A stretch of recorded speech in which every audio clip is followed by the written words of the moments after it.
Tune into ESG Matters with Risk Insights, where we explore ESG with impact. Hi, everyone, and welcome to ESG Matters with Risk Insights. I'm Anushka Bogdanov, your host for today. I missed the podcast for the past few weeks, but I hope you enjoyed Dr. Idigbe's takeover. Climate change is continuing to wreak havoc with the recent earthquake in Nepal, the extreme heat wave that we're experiencing in Australia, the storms in the UK, and snow in South Africa in the month of November. So these climate events keep reminding us of the risk we face if we don't act now to reduce our greenhouse gas emissions and protect our natural capital. So for today's podcast on ESG matters, I wanted to touch on the subject of double materiality and the reporting frameworks and what this means for sustainability reporting and risk management for progressive companies in this new era. So over the past 200 years, the global West has had major amounts of innovation and progress, which includes the Industrial Revolution, the rise of consumerism, and the dawn of the global marketplace, which each have made life better for millions of people. But capitalism and markets have also increased the divide between rich and poor, both within and across nations. In the pursuit of innovation, we have become blind to some of the harmful consequences of our actions, such as environmental degradation, dominance of less privileged groups, and the inequitable distribution of opportunities. Global warming, global financial crisis, and global terrorism threaten to destabilize our world. So these 200 years have seen the world transform from labor capitalism to government capitalism to investor capitalism of Milton Friedman to managerial capitalism to today's stakeholder capitalism, which has given rise to ESG. Investors are the driving force for the growing momentum of ESG by demanding and expecting that their portfolios translate and represent their values, reflect their concerns across the variety of ESG themes. Some even adopt an impact investment approach in which societal benefits are prioritized alongside their financial gains. ESG and sustainable investments have grown that in 2021, the ESG focused portfolios managed close to 40 trillion US dollars, and this is expected to reach around 53 trillion US dollars by 2025, representing around a third of total assets under management globally. In the past, the ESG movement has largely been a voluntary one, focused on driving transparency of information and accountability to stakeholders. There's been numerous voluntary corporate reporting frameworks and international sustainability standard bodies that have attempted to set out comprehensive frameworks for companies to provide standardized and decision useful information for market participants, governments, and other stakeholders so that we could drive responsible investing, change behavior, as well as reform public policy. There has been a distinct shift in global ESG policy occurring as it moves from a voluntary reporting landscape to a mandatory one. ESG factors that are considered material may have a substantive effect on value creation over the long, short, and medium term. So, non financial reporting, which encompasses ESG, is important as it complements financial reporting.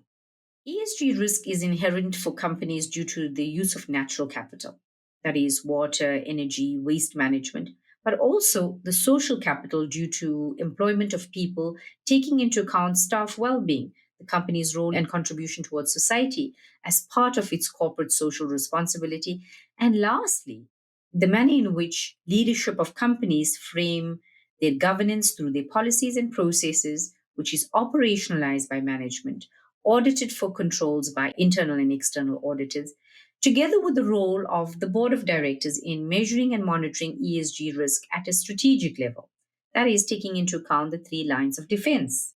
The metrics that were initially derived by various stakeholders, including the Big Four audit firms, GRI, TCFD, CDP, together with the WEF task force, were organized into four pillars that aligned with the SDG and the ESG domains, that is, the principles of governance, planet, people, and prosperity.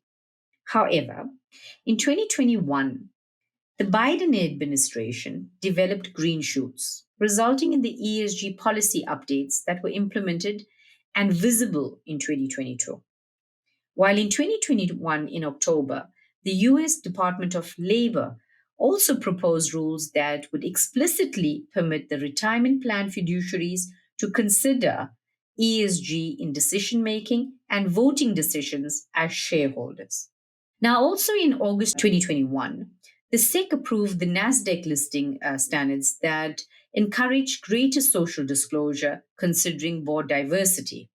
The European sovereign wealth funds and the pension funds in countries such as the UK, Sweden, and France require companies to disclose ESG information that is crucial for investment and decision making process, both for institutional and retail investors.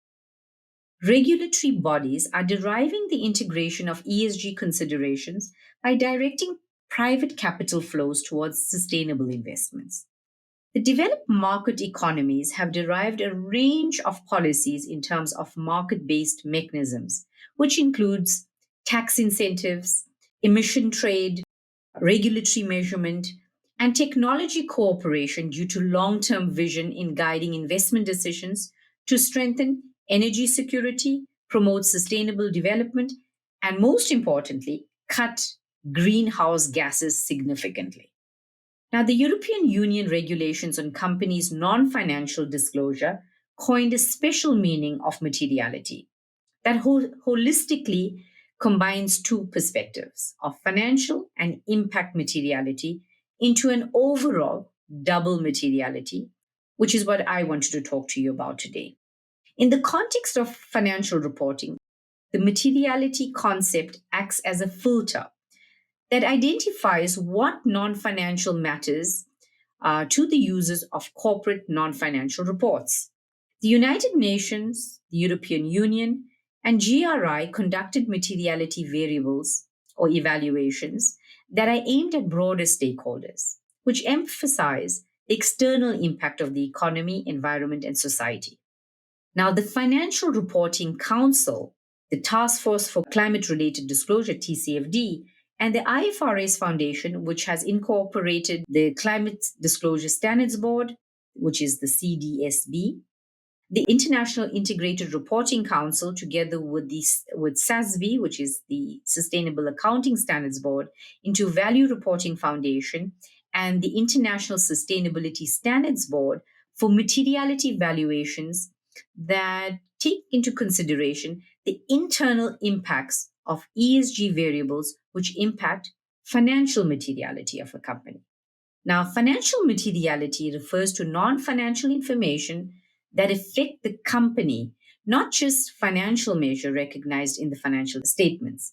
Hence, the financial pillar is summarized in the orientation towards business value creation, an aspect that typically interests investors, while the impact pillar is defined as the social and environmental materiality, a perspective that investors are increasingly interested in.